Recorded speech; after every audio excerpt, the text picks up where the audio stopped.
ہمارے گھر پہ ایک کے بعد ایک مصیبت ٹوٹ رہی ہے. یہ کیا ہو رہا ہے؟ میری تو سمجھ میں نہیں آ رہا. صفیہ بیگم شہزادی کے پاس بیٹھی رو رہی تھیں. شہزادی کے سر پہ پٹی بندھی تھی. جمال صاحب اسے گھر واپس لے آئے تھے. میں آپ سب کو کہتی تھی نا شہزادی کو اکیلا نہیں چھوڑنا. اب آپ سب کو یقین آ گیا میری بات کا. دیکھو کیا حال ہو گیا میری بہن کا. مریم بھی شہزادی کے ساتھ بستر کے دوسری طرف بیٹھی تھی. لیکن یہ سب کون کر رہا ہے؟ ہمارا تو کوئی دشمن بھی نہیں ہے، کمال صاحب نے کہا. راحیل کہاں ہے؟ اچانک مریم کے ذہن میں راحیل کا خیال آیا. وہ ضروری کام سے شہر گیا ہے، دردانہ بیگم نے کہا. نہیں، وہ یہیں ہے، وہ شہر نہیں گیا. مریم نے دردانہ بیگم کی طرف دیکھا. لیکن آج دوپہر میں اس نے خود مجھ سے کہا تھا. نہیں چچی جان، میں کہہ رہی ہوں نا وہ یہیں ہے. مریم نے دانت پیسے. اچھا ٹھیک ہے، تم پریشان مت ہو.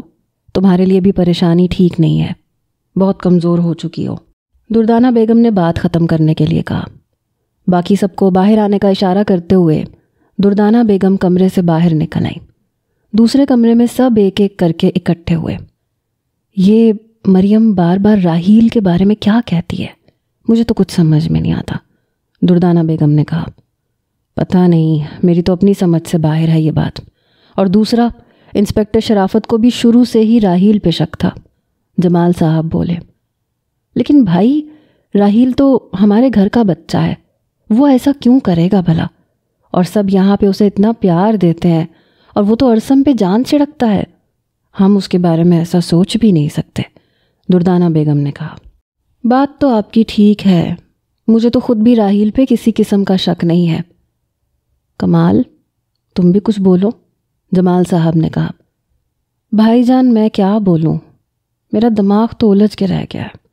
اب میں کچھ بھی سوچنے سمجھنے کی صلاحیت سے عاری ہوتا جا رہا ہوں. نہ جانے یہ سب کیا ہو رہا ہے. ہم صبح پورے گاؤں میں صدقہ خیرات کریں گے تاکہ ہمارے سر سے یہ مصیبتیں ٹل جائیں، صفیہ بیگم نے کہا. سب نے اس بات میں حامی بھری. انائزہ کو قدموں کی چاپ سنائی دی تو اس نے جلدی سے ڈائری کو دراز میں رکھا. روحان ہاتھ میں کھانے کی ٹرے لیے کمرے میں داخل ہوا. اس نے ٹیبل پہ ٹرے رکھی اور انائزہ کی طرف آ کے کھڑا ہوا. انائزہ نے اس کی طرف دیکھا. وہ ڈھیلا سا منہ لیے خاموش کھڑا تھا، جیسے وہ انائزہ سے خفا بھی ہو مگر اس کے بغیر رہ بھی نہ پا رہا ہو. کیا ہوا؟ انائزہ نے پوچھا. کھانا کھا لو، اس نے ڈھیلا سا جواب دیا. اور تمہارا منہ کیوں لٹکا ہوا ہے؟ انائزہ نے اس کے منہ کی طرف اشارہ کیا.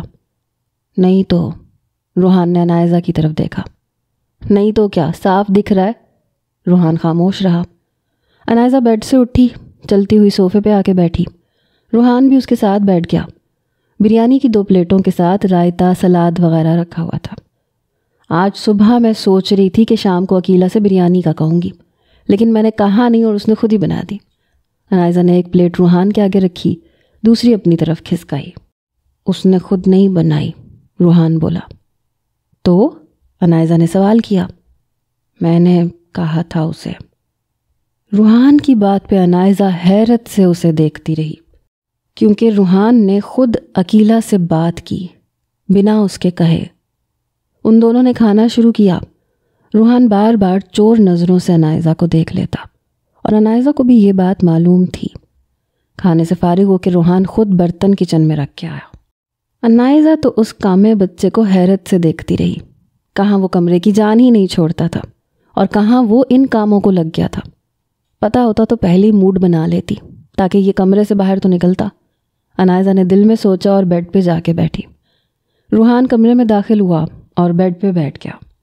کچھ دیر کمرے میں خاموشی چھائی رہی. تمہارا زخم کیسا ہے؟ پین تو نہیں کرتا؟ آخر روحان بولا. نہیں، چھوٹا سا تو زخم ہے، انائزہ نے جواب دیا. کمرے میں پھر سے خاموشی چھائی. انائزہ نے روحان کی طرف دیکھا. وہ ابھی بھی اداس لگ رہا تھا. تمہیں کیا ہوا ہے؟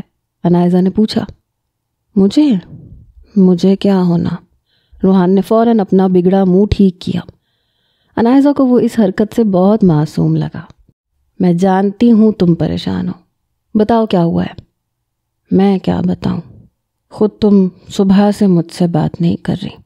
مجھے کمرے سے بھی باہر نکال دیا، پھر دیکھا بھی نہیں کیسا ہے کیسا نہیں ہے. وہ عنائزہ سے اسی کی خوب شکایتیں لگا رہا تھا۔ اس کی باتوں سے عنائزہ کے ہونٹوں پہ مسکراہٹ بکھری۔ تو تم اس وجہ سے ناراض ہو؟ عنائزہ نے پوچھا۔ ابھی بھی بتانے کی ضرورت ہے کیا؟ روحان نے ناراضگی سے چہرہ ایک طرف جھٹکا۔ عنائزہ مسکراتے ہوئے اس کے قریب آئی۔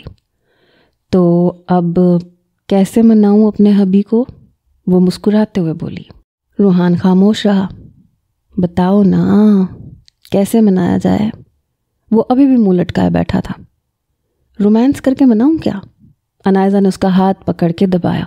روحان کی سبز موٹی آنکھیں پھیل گئیں اور اس نے عنائزہ کی طرف دیکھا۔ ارے تم تو لال ٹماٹر ہو رہے ہو۔ عنائزہ نے اسے آنکھ ماری۔ نہیں ایسی کوئی بات نہیں ہے۔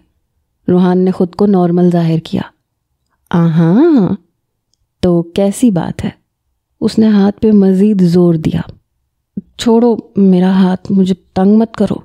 روحان نے اپنا ہاتھ چھڑوانا چاہا لیکن عنائزہ نے گرفت سخت کی۔ ویسے ہم دونوں کی سٹوری بھی تاریخ میں لکھی جائے گی۔ A romantic wife and her shy husband۔ یہ بول کے کمرے میں اس کا کہا گونجا۔ روحان شرماتے ہوئے ہلکا سا مسکرایا۔ کیوں نہ آج ایک رومانٹک مووی دیکھی جائے؟ عنائزہ نے روحان کو کہا۔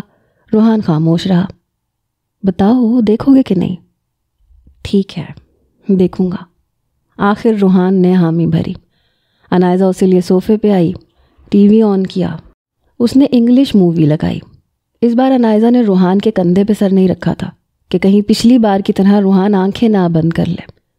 اس نے روحان کے ہاتھ کی انگلیوں میں اپنی انگلیاں پھنسائی۔ روحان نے آنکھیں بند نہیں کی تھیں۔ اس بار اس نے سوچ لیا کہ وہ عنائزہ کی یہ خواہش ضرور پوری کرے گا۔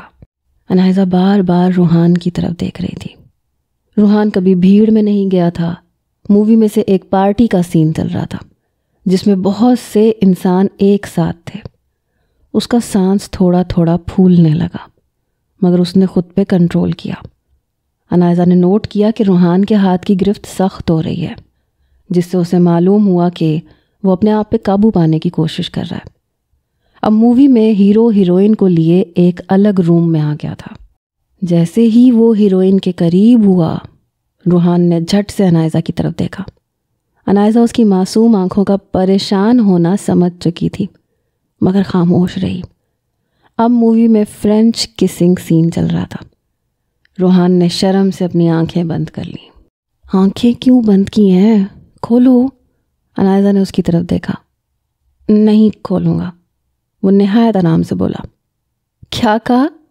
عنائزہ اس کی دیدہ دلیری پہ حیران ہوئی۔ میں نے پھر وہی کرنا ہے جو پچھلی بار کیا تھا۔ عنائزہ کی دھمکی پہ روحان نے فٹ سے آنکھیں کھولیں اور سامنے کا سین دیکھ کے اس کا چہرہ لال ہوا۔ تم ایسے کر سکتے ہو کیا؟ عنائزہ نے پوچھا۔ نہیں نہیں نہیں نہیں۔ روحان تو سین دیکھ کے اتنا شرما رہا تھا، وہ ایسا کر کیسے سکتا تھا؟ اور اگر میں کہوں کہ ایسے کرو تو میری بات نہیں مانو گے؟ اب روحان پریشان ہونے لگا کہ عنائزہ کی بات کیسے ٹالے۔ بتاؤ نا، وہ پھر سے بولی۔ میں نہیں کر سکتا۔ کیوں نہیں کر سکتے؟ آخر تم ایک لڑکے ہو اور شرمانا تو لڑکیوں کا کام ہے نا۔ اس کی بات سن کے روحان خاموش ہوا۔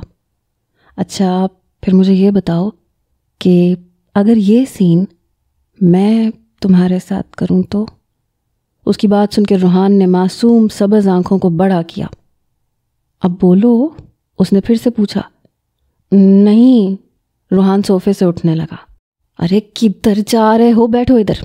عنائزہ نے اسے کھینچ کے دوبارہ صوفے پہ بٹھایا۔ ایک تو تمہاری شرم بھی نہ۔ عنائزہ نے ماتھا پیٹا۔ اب بیٹھ کے مووی دیکھو میرے ساتھ۔ اوکے کچھ نہیں کرتی میں، میرے شائع حبی۔ وہ مسکرائی۔ روحان کو اسٹارٹ سے مووی دیکھتے ہوئے بہت گھبراہٹ ہوئی لیکن عنائزہ کے ساتھ ہونے سے اسے تسلی ہو رہی تھی کہ اسے کچھ نہیں ہوگا۔ آدھی مووی گزر چکی تھی اور روحان نے اب کافی حد تک اپنے خوف پہ قابو پا لیا تھا۔ عنائزہ دل ہی دل میں خوش تھی کہ روحان نے آخر اس کی بھی کوشش کر ہی لی۔ روحان، عنائزہ نے پکارا۔ جی، اس نے جواب دیا۔ ڈر تو نہیں لگ رہا نا؟ نہیں۔ اس کے جواب پہ عنائزہ مسکرائی۔ ٹھنڈ لگ رہی ہے، روحان بولا۔ انائزہ نے بیڈ سے کمفرٹر اٹھا کے اپنے اور روحان کے اوپر اوڑھ لیا۔ روحان کے سینے سے لگی وہ مووی دیکھنے لگی۔ رومانٹک ہونے کی وجہ سے مووی میں کافی سینز آ رہے تھے۔ ایک تو روحان پہلی بار یہ سب کچھ دیکھ رہا تھا، دوسرا انائزہ اس کے سینے سے چپکی ہوئی تھی۔ وہ اپنی فیلنگز پہ کنٹرول کرنے لگا۔ انائزہ نے اس کی شرٹ کے 2 بٹن کھولے اور اس کے سینے پہ انگلیاں چلانے لگی۔ انائزہ کے اس عمل پہ روحان کا سانس اٹک گیا۔ کیا ہوا؟ انائزہ نے اسے سانس روکنے کی وجہ پوچھی۔ کچھ نہیں، روحان نے اپنی سانسوں کو بحال کیا۔ مووی کیسی ہے؟ انائزہ پھر سے اپنے کام میں مصروف ہو گئی۔ اچھی ہے، اس نے مختصر جواب دیا۔ انائزہ نے اس کے گرد بازوؤں کی گرفت ڈالی۔ مجھے تو بہت اچھا لگ رہا ہے تمہارے ساتھ یوں وقت گزارنا۔ انائزہ کی خوشی دیکھ کے روحان بھی مسکرایا۔ اور کیا کیا اچھا لگتا ہے تمہیں؟ روحان نے پوچھا۔ تمہارے ساتھ مووی دیکھنا، تمہارے ساتھ گھومنا پھرنا، تمہارے ساتھ باہر ڈنر کرنا، اور وہ رکی۔ اور کیا؟ روحان نے پوچھا۔ اور تمہارے ساتھ رومانس کرنا، اس نے روحان کی طرف دیکھتے ہوئے آنکھ مار کے کہا۔ انائزہ کی آخری بات پہ روحان نے نظریں جھکائیں۔ اف، کب اترے گی یہ شرم؟ انائزہ نے ہنستے ہوئے کہا۔ اس کے ساتھ ہی روحان بھی مسکرانے لگا۔ کچھ دیر اور وہ دونوں مووی دیکھتے رہے۔ ٹائم کیا ہوا ہے؟ روحان نے پوچھا۔ انائزہ نے موبائل اٹھا کے ٹائم دیکھا۔ 11 بج گئے ہیں۔ کیوں، تمہیں نیند آ رہی ہے کیا؟ ہاں۔ انائزہ نے اس کی طرف دیکھا۔ روحان کی آنکھوں میں لالی آنے لگی تھی۔ اچھا چلو سوتے ہیں۔ انائزہ نے ٹی وی بند کر دیا۔ وہ دونوں بیڈ پہ آ کے لیٹے۔ انائزہ نے لائٹ آف کی اور روحان کے سینے پہ سر رکھ کے لیٹ گئی۔ صبح انائزہ کی آنکھیں کھلیں تو روحان کمرے میں موجود نہیں تھا۔ وہ آنکھیں مسلتی ہوئی اٹھی اور واش روم چیک کیا۔ دروازہ کھلا تھا اور روحان اندر نہیں تھا۔ پھر اس نے گلاس وال کی طرف دیکھا تو روحان جنگل کی طرف سے آ رہا تھا۔ یہ کہاں گیا تھا؟ انائزہ نے خود کلامی کی۔ وہ بیڈ پہ بیٹھی اس کا انتظار کرنے لگی۔ روحان کمرے میں داخل ہوا اور انائزہ کو اٹھا ہوا دیکھ کے تھوڑا پریشان ہوا۔ کہاں گئے تھے اتنی صبح؟ انائزہ نے پوچھا۔ کہیں نہیں، وہ واش روم جانے لگا۔ رکو روحان، انائزہ کی آواز پہ وہ رکا۔ تم اکیلے باہر نہیں جاؤ گے؟ انائزہ سیریس ہوئی۔ ٹھیک ہے، روحان کہہ کے واش روم چلا گیا۔ انائزہ کو اس دن والا شخص یاد آنے لگا۔ اب وہ نہیں جانتی تھی کہ وہ کون تھا کون نہیں، مگر وہ شخص یہاں ان کے گھر کے قریب کیا کر رہا تھا؟ یہ سوچ انائزہ کو پھر سے پریشان کرنے لگی۔ اسے ڈر تھا تو صرف روحان کا، کہ کہیں وہ شخص روحان کو نقصان نہ پہنچائے۔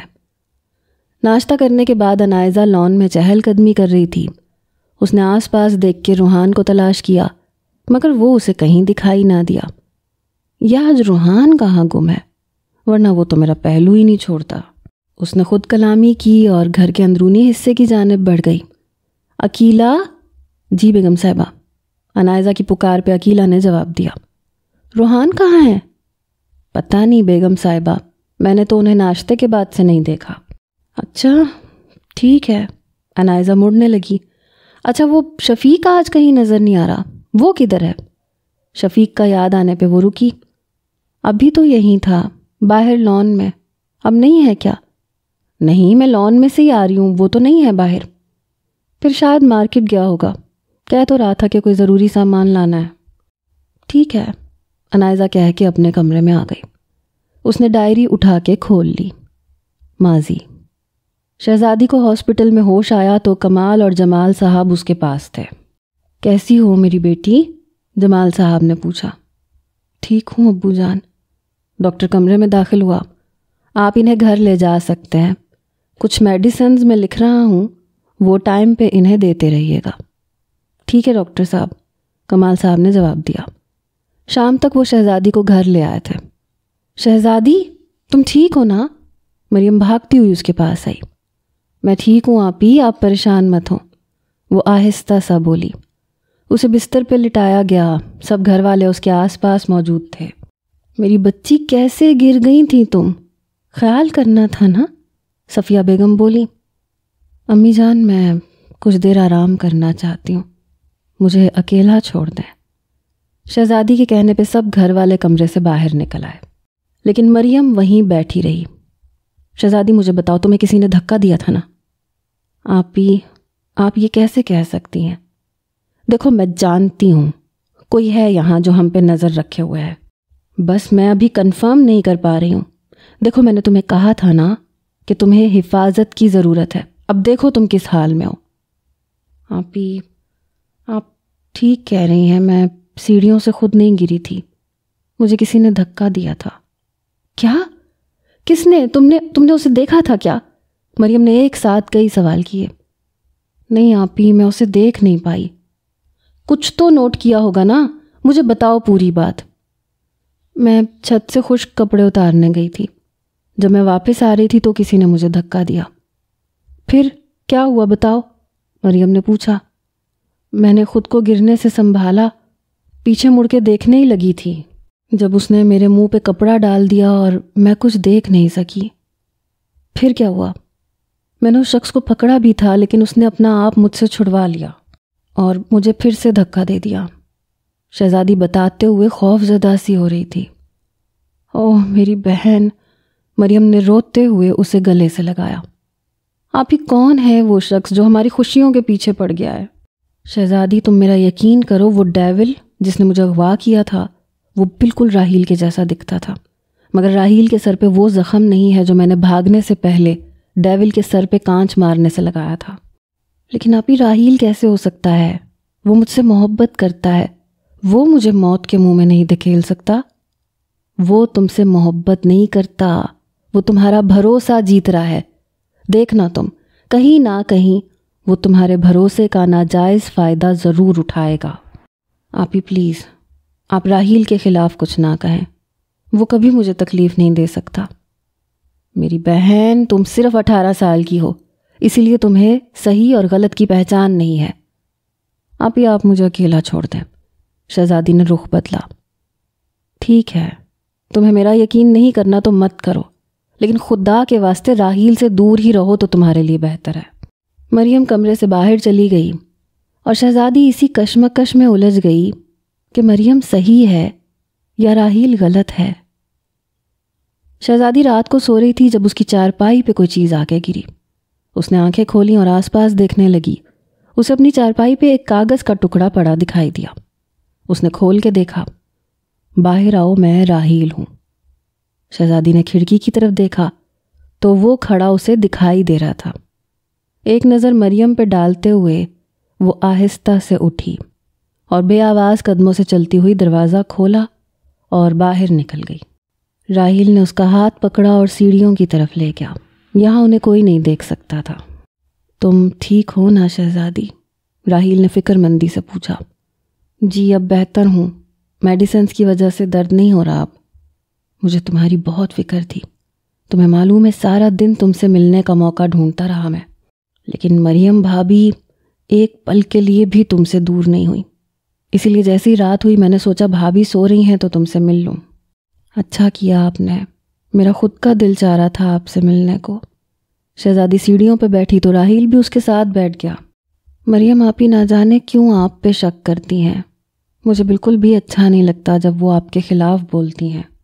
میں بھی اسی بات سے پریشان ہوں، ان کی وجہ سے میں سب گھر والوں کی نظروں میں مشکوک بن کے رہ گیا ہوں۔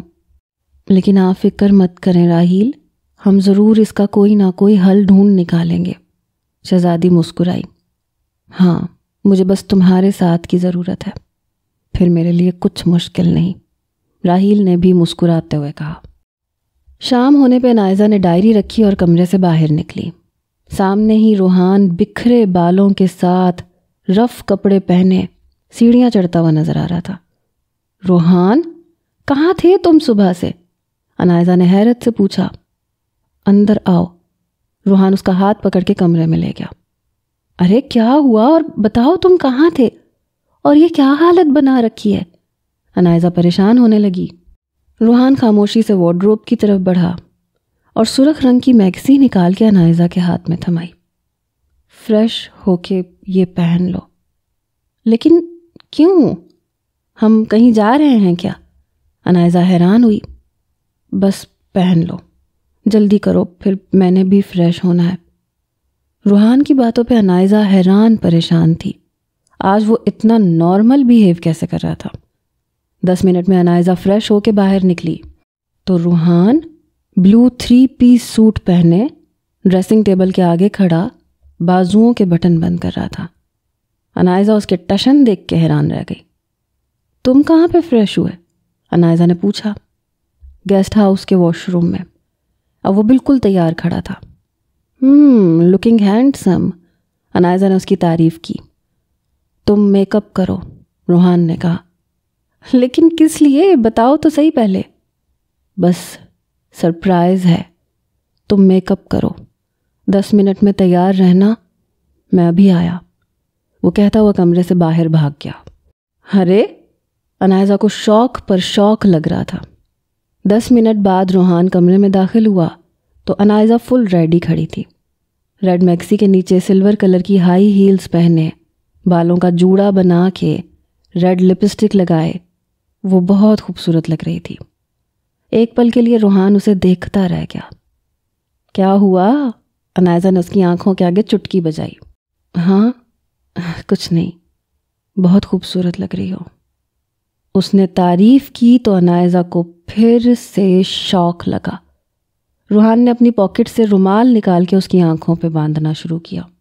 ارے روحان، یہ کیا کر رہے ہو تم؟ وہ پھر سے حیران ہوئی۔ تھوڑی دیر میں معلوم ہو جائے گا۔ وہ اس کی آنکھوں پہ رومال باندھ کے فارغ ہوا۔ اب مجھے دکھائی نہیں دے رہا، میں چلوں گی کیسے؟ وہ میرا کام ہے، تم ٹینشن نہ لو۔ روحان مسکرایا۔ وہ اس کا ہاتھ پکڑتے ہوئے کمرے سے باہر نکلا اور دھیان سے ایک ایک کر کے سیڑھیاں اتارتا ہوا لاؤنج میں اسے لے کے آیا۔ روحان کہاں لے کے جا رہے ہو؟ ابھی خاموش رہو، روحان نے اسے ٹوک دیا۔ روحان نے گیٹ سے باہر نکال کے عنائزہ کو بازوؤں میں اٹھا لیا۔ عنائزہ پر حیرت کا پہاڑ ٹوٹا تھا۔ روحان، تم ہوش میں تو ہو نا؟ اسے روحان کے حواسوں پہ شک ہونے لگا۔ ہاں میں ہوش میں ہوں۔ کچھ قدم چل کے اس نے عنائزہ کو نیچے اتارا اور اس کی آنکھوں سے رومال ہٹایا۔ سامنے کا منظر دیکھ کر عنائزہ حیران رہ گئی۔ بہت سے درختوں پر لائٹنگ کر کے انہیں سجایا گیا تھا اور گزرنے والے راستے پہ قالین بچھا کے آس پاس لائٹنگ سے اسٹریٹ بنائی گئی تھی۔ وہ اس کا ہاتھ تھامتی ہوئی چل رہی تھی اور اس کی نظر آس پاس کے منظر سے ہٹ ہی نہیں رہی تھی۔ جب روحان بولا، سامنے دیکھو، عنائزہ نے سامنے دیکھا تو یہ اس کے لیے سب سے بڑا شوق تھا۔ لکڑی کا ایک چھوٹا سا اسٹیج بنائے، اوپر قالین بچھا کر، درمیان میں ایک ٹیبل اور ساتھ میں 2 کرسیاں رکھی گئی تھیں۔ وہ دونوں اسٹیج کے اوپر چڑھے۔ آس پاس سفید اور سرخ پردے لٹک رہے تھے جو روشنیوں میں لہلہاتے ہوئے بہت خوبصورت منظر پیش کر رہے تھے۔ واو روحان، دس از امیزنگ۔ عنائزہ کو یہ کوئی خوابوں کی دنیا لگ رہی تھی۔ تمہاری ایک خواہش میں نے پوری کرنے کی کوشش کی ہے۔ تم میرے ساتھ باہر ڈنر پہ جانا چاہتی تھی۔ روحان، عنائزہ کو روحان پہ اس وقت بہت پیار آ رہا تھا۔ اسے اب معلوم ہو رہا تھا کہ روحان صبح سے کہاں مصروف تھا۔ تم صبح سے یہ سب کرنے میں مصروف تھے؟ روحان نے اس بات میں سر ہلایا۔ او روحان، تھینک یو سو مچ، یہ واقعی بہت خوبصورت ہے۔ عنائزہ نے ایک بار پھر سے پوری جگہ کا جائزہ لیا۔ تم نے یہ سب کس کی ہیلپ سے کیا؟ شفیق کی۔ اب یہ عنائزہ کے لیے سب سے بڑا شوق تھا۔ روحان، کیا سچ میں؟ عنائزہ کو یقین نہیں آ رہا تھا کہ روحان نے شفیق کے ساتھ مل کر یہ سب کچھ کیا ہے۔ ہاں سچ میں، روحان عنائزہ کو خوش دیکھ کے خوشی سے بولا۔ عنائزہ خوشی سے اس کے گلے لگ گئی۔ اس کی آنکھیں بھیگنے لگی تھیں لیکن وہ روحان کو دکھانا نہیں چاہتی تھی۔ تم خوش ہو نا میرے سرپرائز سے؟ روحان نے پوچھا۔ میں بہت خوش ہوں روحان، عنائزہ اس سے الگ ہو کے اس کی طرف دیکھ کے کہنے لگی۔ یہاں بیٹھو۔ روحان نے اس کے لیے چیئر کھینچی۔ عنائزہ مسکراتے ہوئے بیٹھ گئی۔ روحان دوسری چیئر پہ آ کے بیٹھا۔ واو، اتنی ساری ڈشز عقیلہ سے بنوائی ہیں کیا؟ اس نے ڈشز سے فل ٹیبل کو دیکھ کے کہا۔ جی، اسی نے بنایا ہے سب کچھ۔ روحان نے پلیٹ میں کباب نکال کے انائزہ کے آگے رکھے۔ اٹس ڈیلیشیس، انائزہ نے کباب منہ میں رکھ کے کہا۔ آج میرا سب سے اچھا دن ہے، آج تم نے میرے لیے اتنا سب کچھ کیا ہے۔ انائزہ، میں تمہاری ہر وش پوری کرنا چاہتا ہوں، ابھی صرف یہی میرے بس میں تھی جو میں نے پوری کر دی۔ روحان اداس ہوا۔ روحان، انائزہ نے اپنی چیئر روحان کے پاس کی۔ میں بہت خوش ہوں تمہارے ساتھ، تم پریشان کیوں ہو؟ انائزہ نے اس کا ہاتھ تھاما۔ تم سچ میں خوش ہو میرے ساتھ؟ ہاں روحان، مجھے تم سے محبت ہے، اسی لیے میں تمہارے ساتھ بہت خوش ہوں، اور تم اپنے دل میں کسی قسم کا کوئی وہم مت پالو۔ اس کی بات پہ روحان مسکرایا۔ چلو اب کھانا شروع کرو، صبح سے کام کو لگے ہوئے ہو، کچھ کھایا بھی نہیں ہوگا تم نے۔ انائزہ نے اس کے لیے بھی پلیٹ میں کباب نکالے۔ ان دونوں نے کھانا شروع کیا۔ ٹھنڈی ٹھنڈی ہوائیں ماحول میں خوشگواریت پیدا کیے ہوئے تھیں۔ کھانے سے فارغ ہونے کے بعد روحان نے کوٹ کی پاکٹ میں سے ڈبیاں نکالی اور اس میں سے ایک ڈائمنڈ کی رنگ نکالی۔ او مائی گاڈ، اٹس بیوٹیفل۔ رنگ کو دیکھ کے انائزہ کے منہ سے بے ساختہ نکلا۔ پسند آئی؟ روحان نے پوچھا۔ بہت، اس نے مسکراتے ہوئے روحان کی طرف دیکھا۔ روحان نے اس کی فنگر میں رنگ ڈال کے اس کا ہاتھ چوم لیا۔ انائزہ حیرت سے اسے دیکھتی رہ گئی۔ آج میرے شائع حبی میں بھی تھوڑی سی ہمت آ گئی۔ انائزہ کی بات پہ روحان مسکرا کے نظریں جھکا گیا۔ وہ اس کا ہاتھ پکڑتا ہوا ٹیبل سے تھوڑا دور لے آیا۔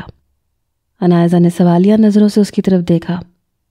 آج سانگ لگاؤ۔ روحان کی بات سے انائزہ سمجھ گئی کہ وہ کیا کہہ رہا ہے۔ اس نے موبائل پہ سانگ لگا کے ٹیبل پہ رکھ دیا۔ انائزہ کی کمر میں ہاتھ ڈال کر اس نے ڈانس شروع کیا۔ وہ اس کی آنکھوں میں دیکھتا ہوا اسٹیپ سے اسٹیپ ملا رہا تھا۔ تم نے ڈانس کی پریکٹس کی ہے کیا؟ انائزہ کو اس کے اسٹیپ سے ایسا لگا۔ ہاں، جب تم کمرے میں ہوتی ہو میں تم سے چھپ کے پریکٹس کرتا ہوں۔ تم تو بڑے چھپے رستم نکلے، انائزہ نے اس کی بات پہ حیران ہو کے کہا۔ اس کی بات پہ روحان ہنسنے لگا۔ انائزہ کی نظر اس کے نچلے ہونٹ کے سیاہ تل پہ پڑی۔ انائزہ نے مسکرانا بند کیا اور اس کے تل کی طرف دیکھنے لگی۔ اسے دیکھ کے روحان بھی سیریس ہوا۔ وہ دونوں ڈانس کرتے کرتے ایک دوسرے کے مزید قریب آنے لگے۔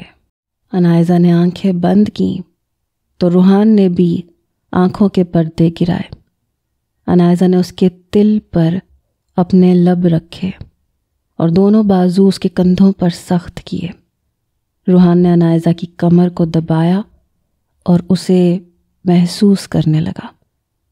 کچھ دیر تک وہ دونوں یوں ہی ایک دوسرے سے سکون حاصل کرتے رہے۔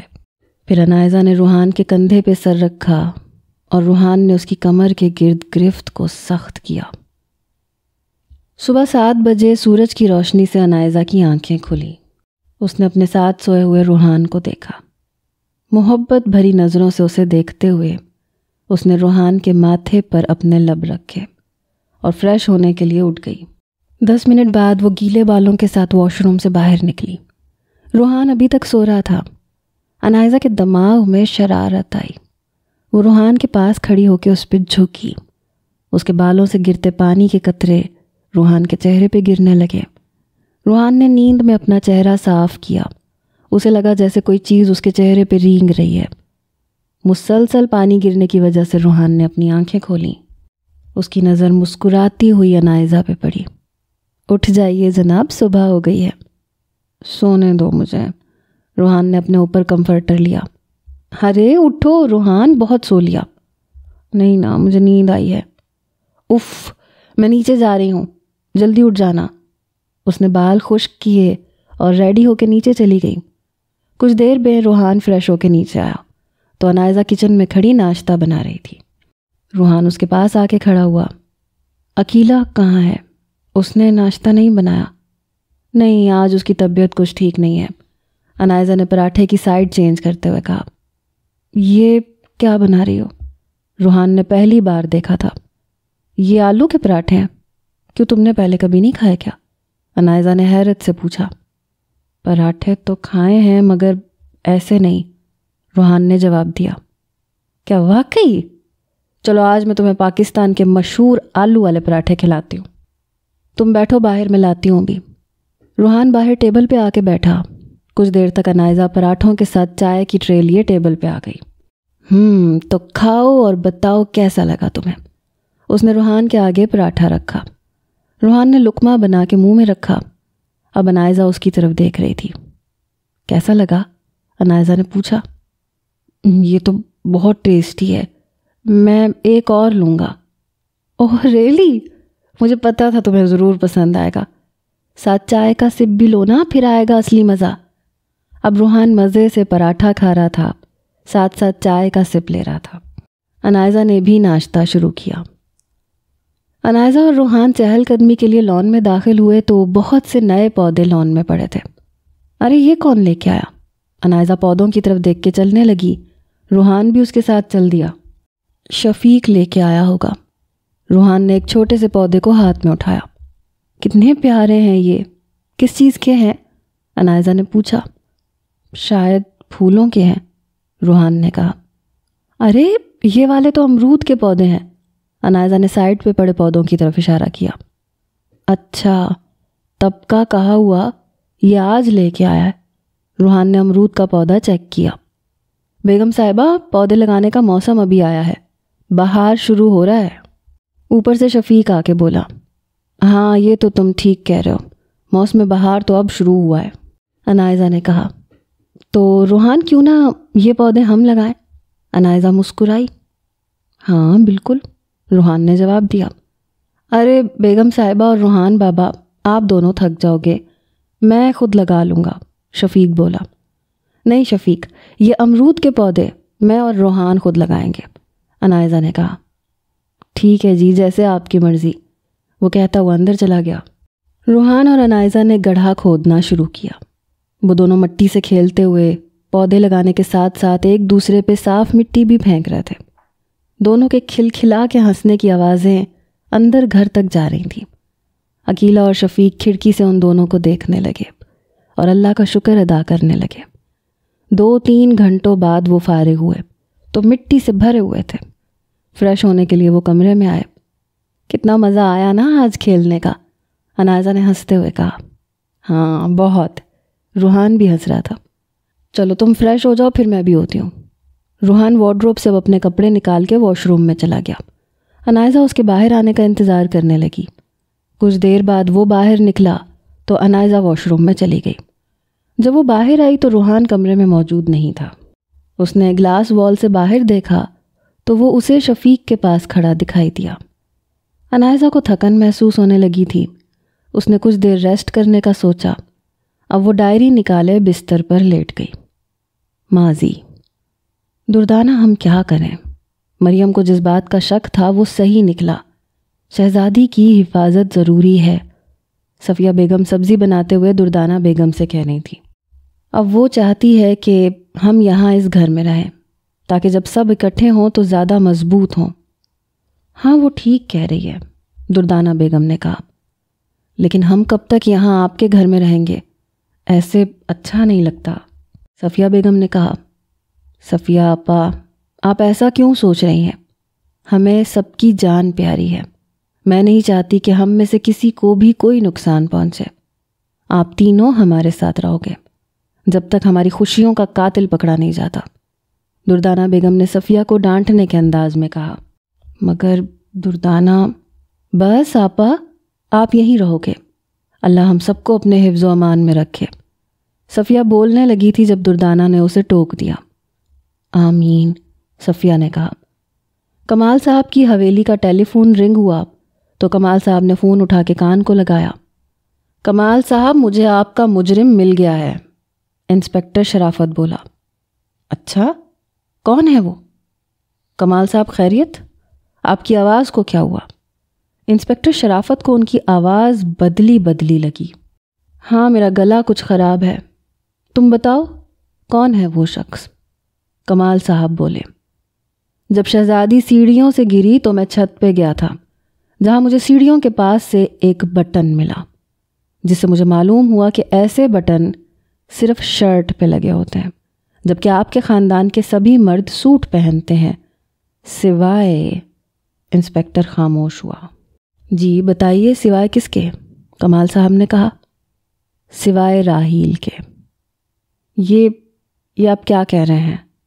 کمال صاحب کو یقین نہیں آ رہا تھا۔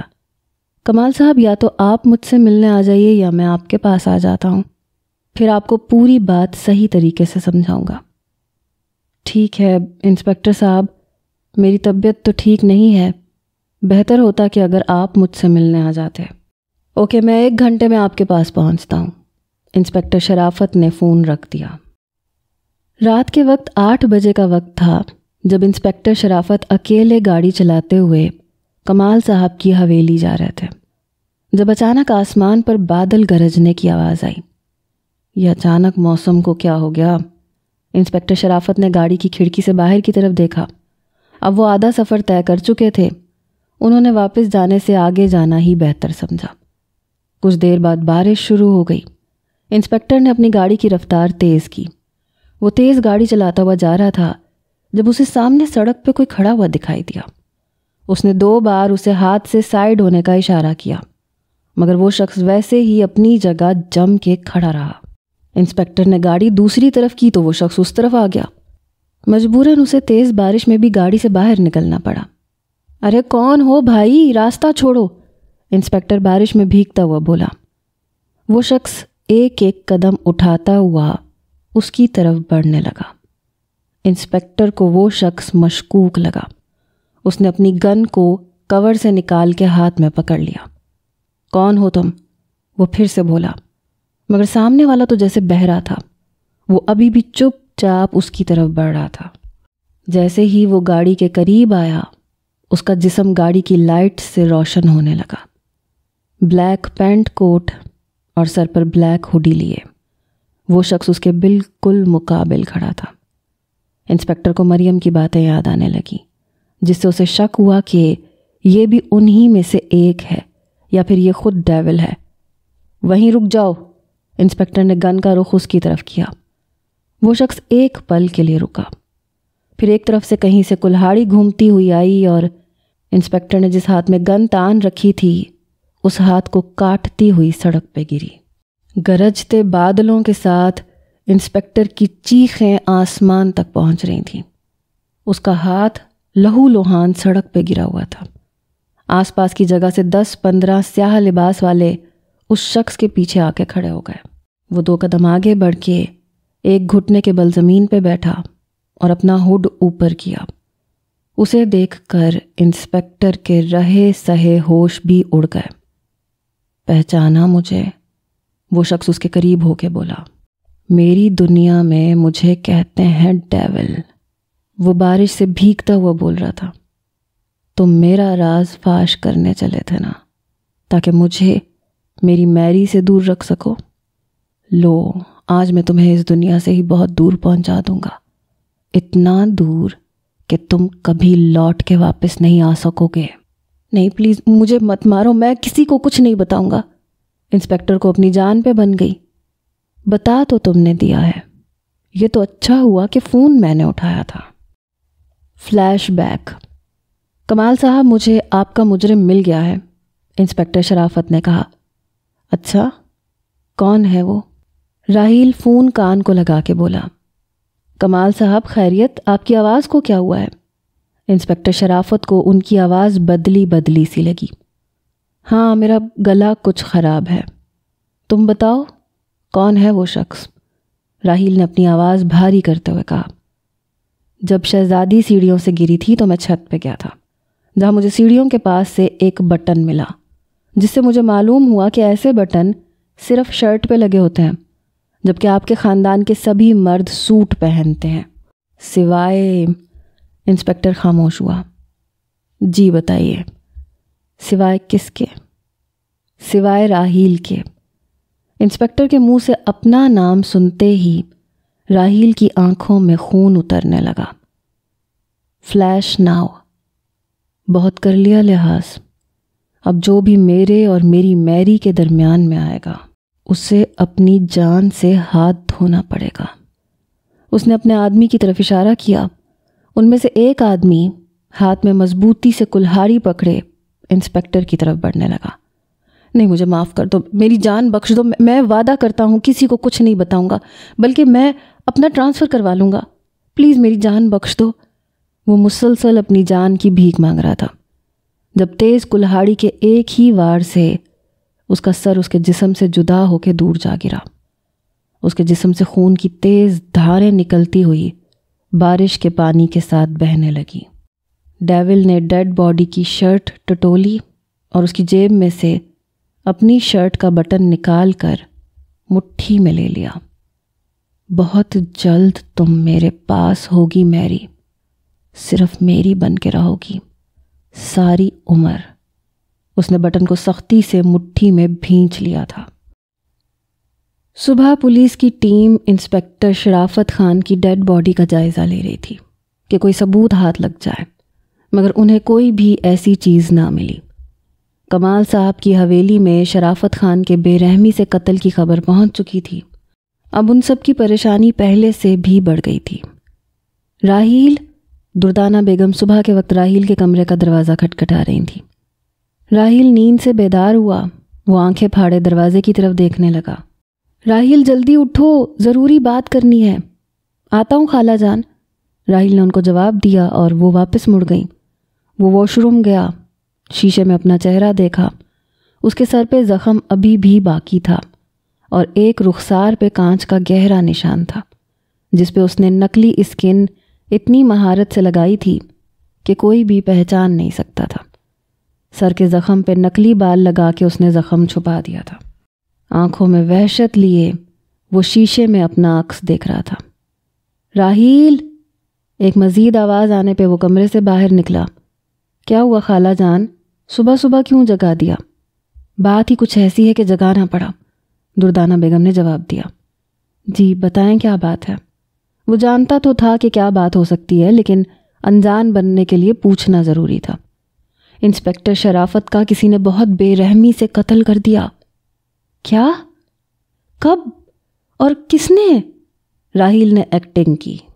یہ بھی معلوم نہیں ہوا ہے، لیکن اس کا قتل کسی تیز دھار والی چیز سے کیا گیا ہے. اس کا سر اس کے جسم سے جدا کر دیا. دردانہ بیگم بہت سہمی ہوئی تھی. خالہ جان آپ پریشان مت ہو، سب ٹھیک ہو جائے گا. راحیل نے انہیں جھوٹا دلاسا دیا. ایک اور بات ہم سب کو بہت پریشان کر رہی ہے. جی بتائیں وہ کیا؟ راحیل نے پوچھا. انسپکٹر شرافت کا خاص پولیس والا اکرم، اس کے کہنے کے مطابق انسپکٹر شرافت کل رات ہماری طرف آ رہا تھا. دردانہ بیگم سے یہ بات سن کے راحیل کی آنکھوں میں لالی آنے لگی. اس کا مطلب کہ جس نے بھی انسپکٹر شرافت کا قتل کیا ہے وہ وہی انسان ہے جو مریم کو اغوا کر کے لے کے گیا تھا. لیکن خالہ جان اس کا انسپکٹر شرافت سے کیا تعلق؟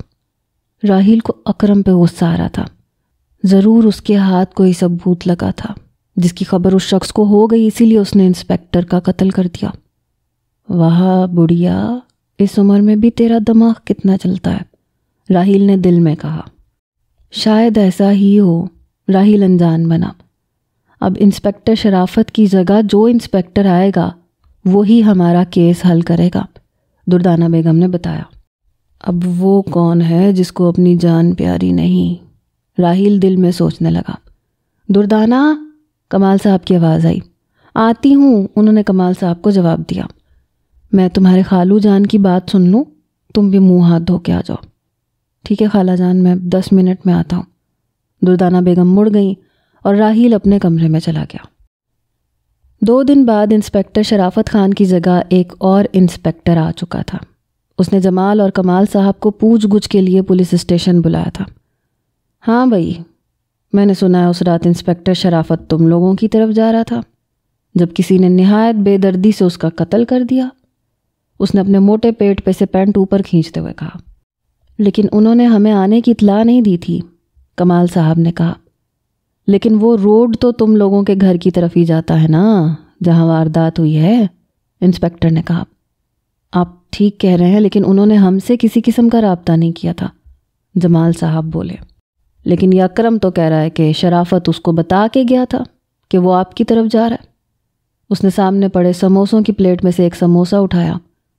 انسپکٹر صاحب، پھر وہی بات، جب ہم ایک بار آپ کو بتا چکے ہیں کہ ہمیں اس بات کی خبر ہی نہیں تو ہمیں کیسے پتہ چل سکتا ہے؟ جمال صاحب نے تنگ آ کے کہا۔ اچھا ٹھیک ہے، ابھی آپ جاؤ، ضرورت پڑنے پہ پھر بلاؤں گا۔ وہ آدھا سموسا اپنے منہ میں رکھ کے بمشکل بولا۔ لیکن ہمارا کیس، کمال صاحب نے کہا۔ ہاں ہاں دیکھ لیں گے اس کو بھی، وہ کہہ کے پھر سے کھانے میں مصروف ہو گیا۔ جمال اور کمال صاحب ایک دوسرے کا منہ دیکھتے ہوئے اٹھتی ہے۔ ہمارا جوان انسپکٹر پہلے ہی ان کی وجہ سے مر گیا، بھئی میں کیوں موت کے منہ میں ہاتھ ڈالوں؟ ان کے جانے کے بعد وہ سموسا کھاتا ہوا بڑبڑایا۔ کمال، مجھے تو یہ انسپکٹر ٹھیک نہیں لگا، یہ ہمارا کیس حل نہیں کرے گا۔ گاڑی میں بیٹھ کے جمال صاحب نے کمال صاحب کو کہا۔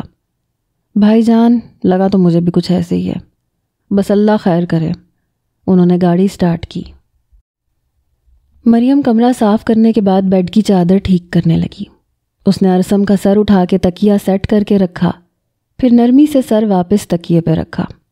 وہ اسی کام میں مصروف تھی جب اس نے دیکھا کہ ارسم کے ہاتھ کی انگلی نے حرکت کی ہے۔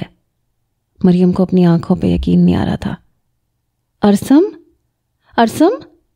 اس نے 2 بار ارسم کو پکارا، لیکن وہ ابھی بھی ساکت لیٹا ہوا تھا۔ مریم بھاگتی ہوئی صحن میں گئی۔ امی جان، چچی جان! ارے مریم، کیا ہو گیا؟ کیوں پورے گھر میں شور مچا رکھا ہے؟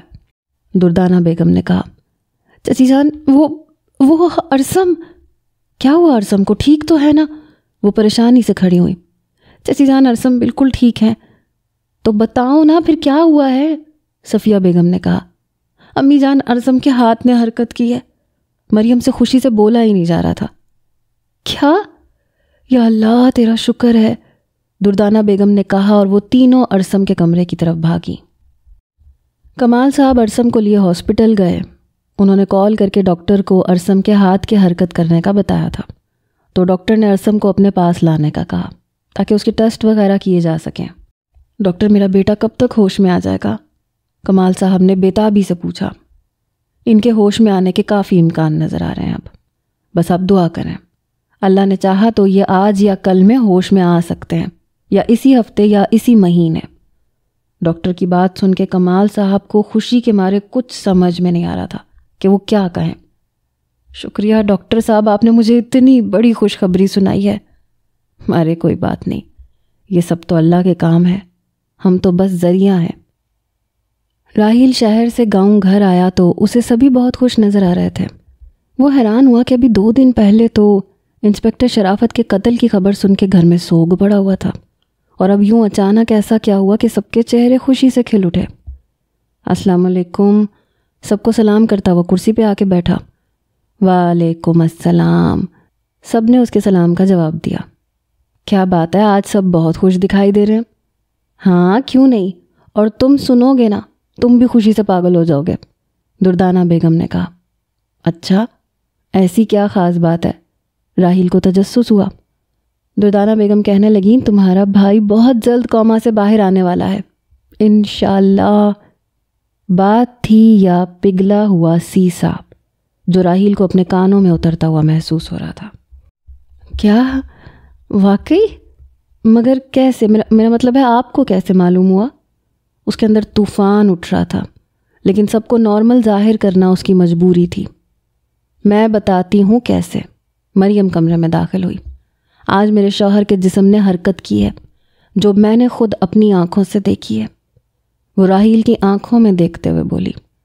اور پھر ڈاکٹر نے ان کا چیک اپ کیا ہے اور کہا ہے کہ انہیں بہت جلد ہوش آنے والا ہے۔ وہ طنزیہ مسکرائی تھی۔ انشاءاللہ۔ راحیل کی آنکھوں میں اترنے والا خون اس وقت صرف مریم ہی دیکھ سکتی تھی۔ یہ تو بہت اچھی بات ہے، اللہ بھائی جان کو جلدی کوما سے نکال دے، بس ہمیں اور کیا چاہیے؟ راحیل نے کہا تو مریم نے طنزیہ اس کی طرف دیکھا۔ شہر میں لڑکیوں کے اغوا کے کیسز بڑھتے جا رہے تھے۔ ہر نیوز چینل یہی خبر سنا رہا تھا۔ 1 ماہ میں تقریباً 10 لڑکیاں اغوا ہو چکی تھیں۔ ان کے ماں باپ انصاف مانگنے سڑکوں پہ نکل آئے تھے۔ پولیس کسی کی بات سننے کو تیار نہیں تھی۔ ڈیول، آج شام ان لڑکیوں کی دبئی کی فلائٹ تیار ہے، ایک لڑکے نے ڈیول سے کہا۔ ہر کام بالکل ٹھیک ہونا چاہیے، پولیس کو کسی قسم کا شک نہ ہو۔ ڈیول نے کرسی کے اسٹینڈ پہ انگلیاں چلاتے ہوئے کہا۔ کسی کو بھی شک نہیں ہوگا، لڑکیوں کے نکاح کے پیپرز تیار ہیں، ہر لڑکی ایک آدمی کے ساتھ اس کی بیوی کے طور پہ جائے گی۔ ڈیول کمرے کی جانب چل دیا۔ انائزہ، روحان اسے پکارتا ہوا کمرے میں آیا تو انائزہ نے اس کے آنے سے پہلے ڈائری چھپائی اور آرام سے بیٹھ گئی۔ ہاں روحان، کیا بات ہے؟ روحان کے کمرے میں داخل ہوتے ہی انائزہ نے کہا۔ دیکھو باہر کتنا اچھا موسم ہے، چلو باہر گھومنے جاتے ہیں۔ گھومنے؟ لیکن کہاں؟ انائزہ حیران ہوئی۔ گھر سے باہر واک کرتے ہیں۔ اوکے، چلو پھر چلتے ہیں۔ انائزہ کھڑی ہو کے بالوں کو باندھنے لگی۔ مت باندھو، روحان نے کہا۔ کیوں؟ انائزہ نے پوچھا۔ ایسے اچھے لگتے ہیں۔ روحان کی بات پہ انائزہ مسکرائی۔ گھر سے باہر صاف لمبی سڑک پہ وہ دونوں چلنے لگے۔ بہار کا سما دونوں کے دل کو بہت بھا رہا تھا۔ انائزہ نے روحان کے ہاتھ میں اپنا ہاتھ ڈالا۔ ایک بات پوچھوں روحان؟ انائزہ نے کہا۔ پوچھو۔ تم نے اتنی جلدی اپنے خوف پہ کافی حد تک قابو پا لیا ہے، کیسے کیا یہ سب؟ وہ اس کی طرف دیکھ کے چلتی ہوئی بول رہی تھی۔ اس کے پیچھے بس ایک ہی وجہ ہے۔ روحان نے بھی اس کی طرف دیکھا۔ اور وہ کیا؟ انائزہ نے آئی برو اچکا کے پوچھا۔ تم؟ روحان بولا۔ میں تمہاری ہر خواہش پوری کرنا چاہتا ہوں انائزہ، اور میں جانتا ہوں کہ اس کے لیے مجھے اپنے خوف پہ قابو پانا ہوگا۔ میں یہ بھی جان چکا ہوں کہ یہ خوف صرف میرے اندر کا ہے اور باہر ایسی کوئی بات نہیں۔ میں تمہاری ایک خواہش تو پوری کر چکا ہوں، لیکن پھر بھی میں تمہیں ریسٹورنٹ نہیں لے جا سکا۔ او روحان، تم ہرگز ایسے مت سوچو، جو تم نے میرے لیے کیا وہ ریسٹورنٹ سے بہت زیادہ اچھا تھا۔ میں کبھی بھی ان لمحوں کو بھول نہیں پاؤں گی، لیکن پھر بھی میں تمہیں ریسٹورنٹ ضرور لے کے جاؤں گا۔ میں تمہاری ہر خواہش پوری کروں گا۔ روحان مسکرایا۔ مجھے تم سے زیادہ کچھ بھی پیارا نہیں ہے روحان، تم میرے ساتھ ہو تو مانو میری ہر خواہش پوری ہو گئی۔ روحان نے انائزہ کی بات سے خوشی محسوس کی تھی کہ انائزہ کے لیے سب سے زیادہ ضروری صرف روحان ہے، اس کی خواہشیں نہیں۔ انائزہ نے اس کے کندھے پہ سر رکھا اور چلنے لگی۔ کچھ دیر تک چلنے کے بعد انائزہ کو سوکھے پتوں کے ٹوٹنے کی آواز آئی۔ اس نے جنگل کی طرف دیکھا۔ کیا ہوا؟ روحان نے پوچھا۔ یہاں کوئی ہے۔ انائزہ جنگل کی طرف چلنے لگی۔ لیکن کون؟ روحان پریشان ہوا اور اس کے پیچھے چلنے لگا۔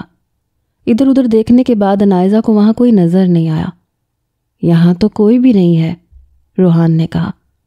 لیکن مجھے کسی کے قدموں کی چاپ سنائی دی ہے، انائزہ نے روحان کو دیکھتے ہوئے کہا۔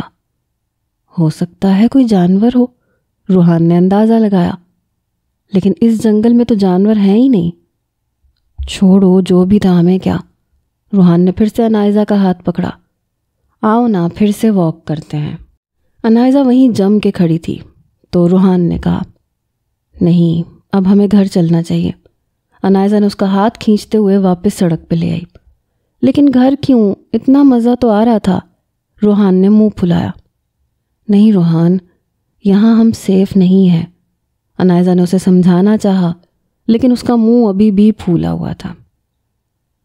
رات کے وقت روحان کمفرٹیبل نائٹ ڈریس پہن کے واش روم سے باہر نکلا۔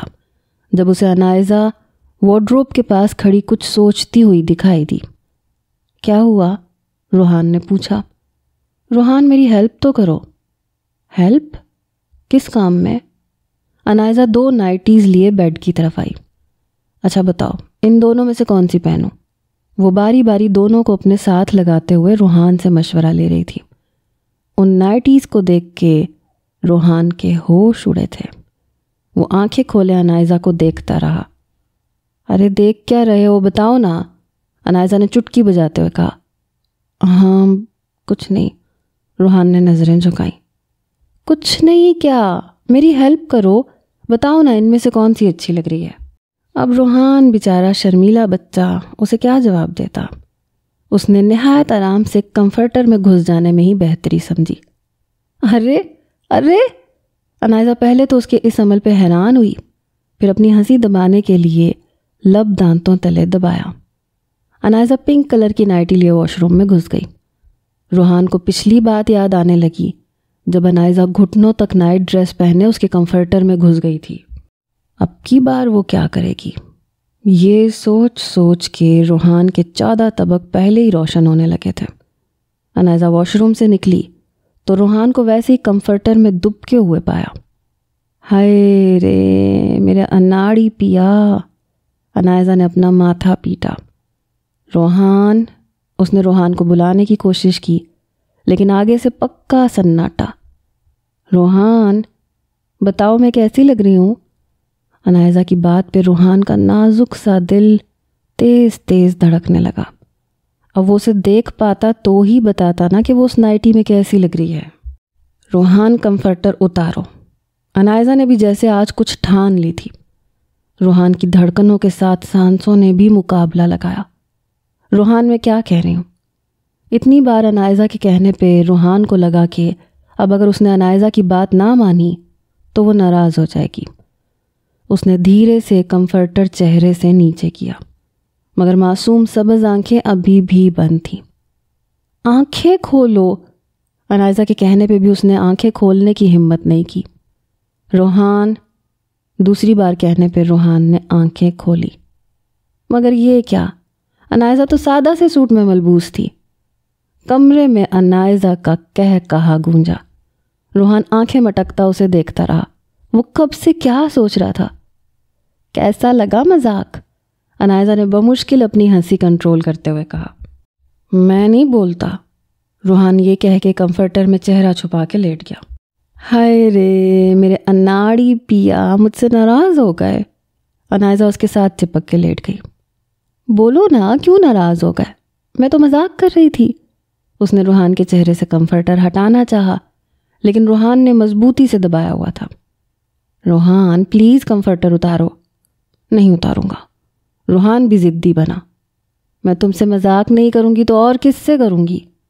انائزہ کی بات پہ روحان نے چہرہ کمفرٹر سے نکالا اور اسے دیکھ کے بولا، یہ مذاق تھا؟ میری جان حلق میں اٹک گئی تھی۔ اف میرے خدا، کیا کروں اس شرمیلے لڑکے کا؟ انائزہ نے ماتھا پیٹا۔ تو کیا تم کبھی بھی میرے ساتھ رومانس نہیں کرو گے؟ روحان نے انائزہ کی بات پہ غور کیا، سوچنے لگا۔ بتاؤ نا، اس نے پھر سے پوچھا۔ کروں گا، روحان کے منہ سے اچانک نکلا۔ اچھا، تو آج پھر تمہارا ایک چھوٹا سا ٹیسٹ ہو جائے۔ انائزہ خوشی سے سیدھی ہو کے بیٹھی۔ وہ کس لیے؟ روحان حیران ہوا۔ آج تم خود مجھے کس کرو گے، انائزہ نے کہا تو روحان کچھ دیر اسے دیکھتا رہا۔ دیکھو، جتنی بار بھی کی ہے میں نے کی ہے، اس لیے آج تم کرو گے، پھر میں اس ٹیسٹ میں تمہیں مارکس بھی دوں گی، اوکے؟ روحان اٹھ کے بیٹھ گیا۔ انائزہ اسے کافی مرتبہ کس کر چکی تھی تو اب خود اسے کس کرنا شاید مشکل نہیں لگ رہا تھا۔ روحان کے اٹھنے پہ انائزہ خوش ہوئی۔ اب وہ دونوں ایک دوسرے کو گھورے جا رہے تھے۔ کرو بھی، وہ بولی۔ پہلے اپنی آنکھیں بند کرو، روحان نے شرط رکھی۔ اوکے، انائزہ نے آنکھیں بند کی۔ روحان نے شرماتے ہوئے اپنا چہرہ اس کے قریب کیا اور 2 سیکنڈ کے لیے اپنے ہونٹوں کو اس کے ہونٹوں پہ رکھ کے الگ ہونے لگا۔ تبھی انائزہ نے اس کی گردن میں ہاتھ ڈال کے اسے مزید خود کے قریب کیا اور اس حسین عمل کو جاری رکھا۔ ماضی، گہری کالی رات تھی جب ایک نفس بے آواز قدموں سے چلتا ہوا ارسم کے کمرے تک پہنچا۔ اس نے دروازہ کھولنے کی کوشش کی مگر وہ اندر سے لاک تھا۔ پھر وہ کھڑکی کی طرف آیا۔ اس نے کھڑکی کھولنے کی کوشش کی مگر وہ بھی اندر سے لاک تھی۔ اسے شدید غصہ آ رہا تھا۔ مریم دن کے وقت سارا دن ارسم کے کمرے سے نہیں نکلتی تھی اور رات کے وقت وہ ہر چیز لاک کر کے سوتی تھی۔ اپنے شوہر کو جتنا بچانا ہے بچا لو، لیکن میں اپنا کام کر کے رہوں گا میری۔ راہیل اپنے کمرے کی طرف چل دیا۔ پرندوں کی چہچہاہٹ سے مریم کی آنکھیں کھلیں۔ اس نے اپنے ساتھ لیٹے ارسم کو دیکھا، پھر کچھ فاصلے پہ چارپائی پہ لیٹی شہزادی کو دیکھا۔ سکون سے اس نے پھر سے آنکھیں موند لیں۔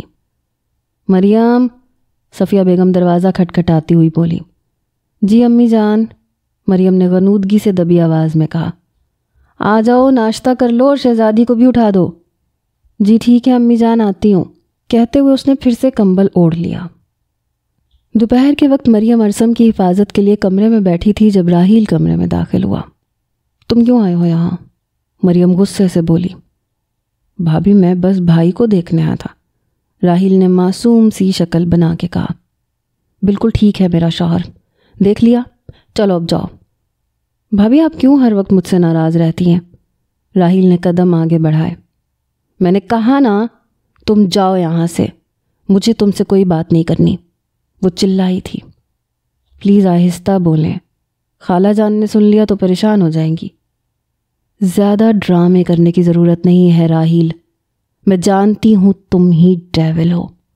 وہ اٹھ کے اس کے مقابل کھڑی ہو گئی۔ آپ یہ کیسے کہہ سکتی ہیں؟ راحیل 2 قدم مزید آگے بڑھا۔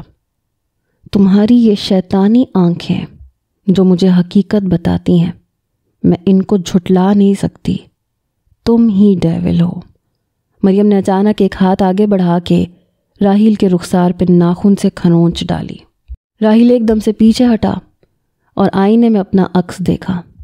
اس کے رخسار پہ کانچ کا نشان واضح ہو رہا تھا۔ اب بھی کوئی ثبوت چاہیے تمہیں؟ مریم طنز سے بولی۔ آنکھوں میں وحشت لیے وہ پیچھے مڑا اور مریم کو کمر سے پکڑ کے دیوار کے ساتھ لگایا۔ مریم نے چلانے کے لیے جیسے ہی منہ کھولا، ڈیول نے اس کے منہ پہ ہاتھ رکھ دیا۔ اگر حقیقت معلوم ہو ہی چکی ہے تو اس حقیقت کو بھی مان لو کہ تم صرف اور صرف ڈیول کی ہو۔ وہ اس کے کان میں سرگوشی نما بولا تھا۔ کبھی نہیں، مریم صرف ارسم کی ہے۔ مریم نے منہ سے اس کا ہاتھ ہٹایا اور اونچی آواز میں کہا۔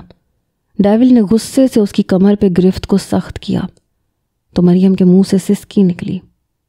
تمہیں میں اتنا مجبور کر دوں گا کہ ایک دن تم خود چل کے میرے پاس آؤ گی، میری ملکیت میں۔ ڈیول نے اس کی آنکھوں میں دیکھ کے کہا۔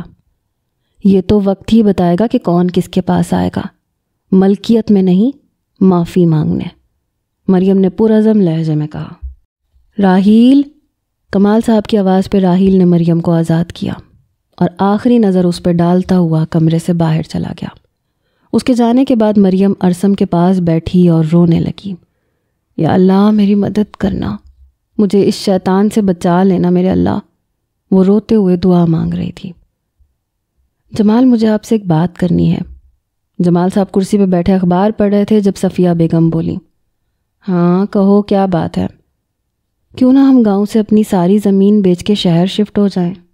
انہوں نے گھبراتے ہوئے کہا۔ صفیہ، کیا تم جانتی ہو تم نے کتنی بڑی بات کی ہے؟ جمال صاحب اخبار ایک سائڈ پہ رکھ کے بولے۔ میں جانتی ہوں جمال، لیکن یہاں جو حالات ہیں مجھے نہیں لگتا کبھی ٹھیک ہوں گے۔ مریم کا اغوا ہونا بھی کوئی چھوٹی موٹی بات نہیں تھی، اوپر سے وہ اپنا ذہنی توازن کھونے لگی ہے۔ ہم تو اپنی زندگی گزار چکے ہیں، اب ہمیں اپنی اولاد کے بارے میں سوچنا چاہیے۔ وہ ایک ہی بار میں اپنے دل میں چھپی تمام باتیں کہہ گئیں۔ جمال صاحب کچھ دیر خاموش رہنے کے بعد بولے، اور ارسم کا کیا؟ وہ اس کا شوہر ہے، اسے چھوڑ کے مریم ہمارے ساتھ کیسے چلی جائے گی؟ آپ کمال بھائی کو منا لیں، وہ بھی سب کچھ بیچ کے ہمارے ساتھ شہر چلیں، سب کی پریشانیاں ختم ہو جائیں گی۔ اور اگر اس شخص نے وہاں بھی مریم کا پیچھا نہ چھوڑا تو؟ جمال صاحب نے سوال کیا۔ اللہ سب کرم کرے گا، مجھے پورا یقین ہے رب پہ کہ وہ ہمارے دن پہلے جیسے کر دے گا۔ آمین، جمال صاحب نے کہا۔ یہ کوئی معمولی بات نہیں ہے، لیکن پھر بھی میں کمال سے بات کروں گا۔ اگر وہ مان گیا تو میں بھی اس بات سے متفق ہوں گا، لیکن اگر اس نے انکار کیا تو تم دوبارہ اس بات کا ذکر نہیں کرو گی۔ ٹھیک ہے، آپ کمال بھائی سے بات کر کے دیکھیں، صفیہ نے جواب دیا۔ کمال، میری بات سنو۔ کمال صاحب دردانہ بیگم کے ساتھ بیٹھے تھے جب جمال صاحب نے آواز لگائی۔ بھائی صاحب بلا رہے ہیں۔ دردانہ بیگم کو کہتے ہوئے وہ اٹھ کے باہر آئے۔ جی بھائی جان، یہاں میرے پاس بیٹھو۔ انہوں نے اپنے ساتھ والی کرسی پہ اشارہ کیا۔ کمال صاحب وہاں بیٹھ گئے۔ بولیں بھائی جان، کیا بات ہے؟ آپ کچھ پریشان دکھائی دے رہے ہیں۔ بات دراصل یہ ہے کہ یہاں اب ہمارا رہنا مشکل سا ہوتا جا رہا ہے، اور مریم اور ارسم پہ جو مصیبتیں آن پڑی ہیں وہ ابھی بھی ان کا پیچھا نہیں چھوڑ رہی۔ پھر پچھلے دنوں شہزادی کا سیڑھیوں سے گر جانا بھی محض حادثہ نہیں تھا۔ وہ خاموش ہو گئے۔ جی بھائی جان، بات مکمل کریں۔ صفیہ کہہ رہی تھی کہ اگر ہم اپنی زمینیں بیچ کے شہر میں شفٹ ہو جائیں تو کیا پتہ ہم ان مصیبتوں سے ٹل جائیں۔ کیا؟ لیکن بھائی جان، ہم اپنے آباء و اجداد کی جگہ کیسے چھوڑ دیں، کیسے کہیں اور چلے جائیں؟ کمال صاحب کو حیرت کا جھٹکا لگا تھا۔ یہی بات میں نے اس سے کی ہے، لیکن اگر یہاں رہنے سے ہمارے بچوں کا مستقبل تباہ ہوتا ہے تو کیا فائدہ یہاں رہنے کا؟ ایک وہ شخص ہے جو نہ جانے کیوں ہمارے بچوں کی خوشیوں کے پیچھے ہاتھ دھو کے لگ پڑا ہے۔ جمال صاحب نے شدید پریشانی سے کہا۔ بھائی جان، ہم یہاں پیدا ہوئے ہیں، یہاں ہوش سنبھالا ہے، جوان ہوئے ہیں، ساری عمر ہم نے یہاں گزاری ہے۔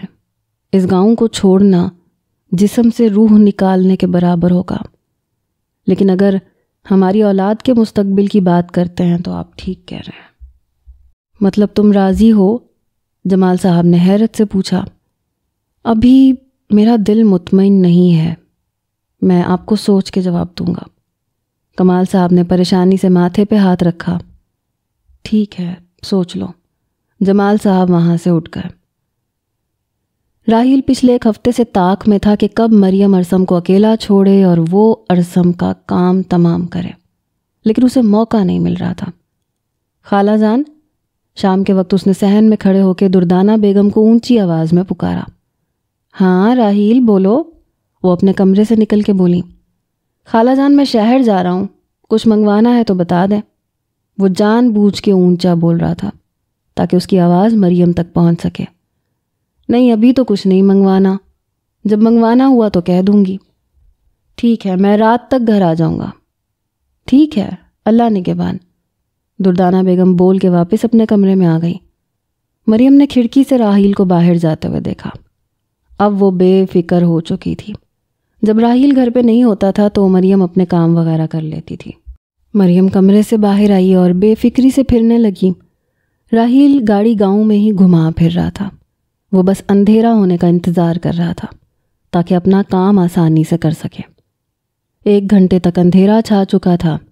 راحیل گاڑی کو حویلی سے کافی دور کھڑا کر کے حویلی کی طرف چلنے لگا۔ حویلی کی باہری چھوٹی دیواروں سے وہ چھت پہ چڑھا۔ چپکے سے سیڑھیاں اترتا ہوا نیچے آیا۔ مریم کچن میں کھانے کے برتن سمیٹ رہی تھی۔ وہ سیڑھیوں کے ساتھ والے کمرے میں داخل ہوا اور بجلی کا سوئچ اٹھایا۔ اچانک پورے گھر کی لائٹ چلی جانے پہ مریم حیران ہوئی۔ چچی جان، وہ کچن سے باہر نکلی۔ چچی جان، مجھے کوئی ٹارچ دیں، میں نے ارسم کے کمرے میں جانا ہے۔ میرے کمرے میں جو الماری ہے اس کے نیچے والی دراز میں پڑی ہے ٹارچ۔ دردانہ بیگم اور صفیہ بیگم صحن میں نکل آئی تھیں۔ راحیل تیزی سے ارسم کے کمرے کی طرف بڑھا۔ ادھر مریم ماچس سے روشنی کرتی ہوئی دراز میں سے ٹارچ ڈھونڈ رہی تھی۔ راحیل ارسم کے کمرے میں داخل ہوا، لائٹر آن کیا اور پیچھے دیکھتا ہوا آگے بڑھا۔ اس نے ارسم کے بازو میں لگی ڈرپ کی بوتل میں زہر کا انجیکشن ملایا اور ادھر سے مریم کمرے میں داخل ہوئی۔ راحیل اس کے قدموں کی چاپ سن کے تیزی سے پردے کے پیچھے چھپ گیا، مگر انجیکشن بوتل میں ہی رہ گیا تھا۔ مریم نے آس پاس ٹارچ گھما کے دیکھا، کمرے میں کوئی نہیں تھا۔ وہ ارسم کے پاس بیٹھ گئی۔ اب راحیل کو فکر ہونے لگی کہ کب مریم اٹھے گی اور کب وہ باہر نکلے گا۔ مریم کی کمر راحیل کی طرف تھی۔ وہ پردوں کے پیچھے سے ہوتا ہوا کھڑکی تک پہنچا اور بغیر آواز کیے باہر نکل گیا۔ اس نے کمرے میں جا کے لائٹ آن کی اور چھت پہ سے بھاگ گیا۔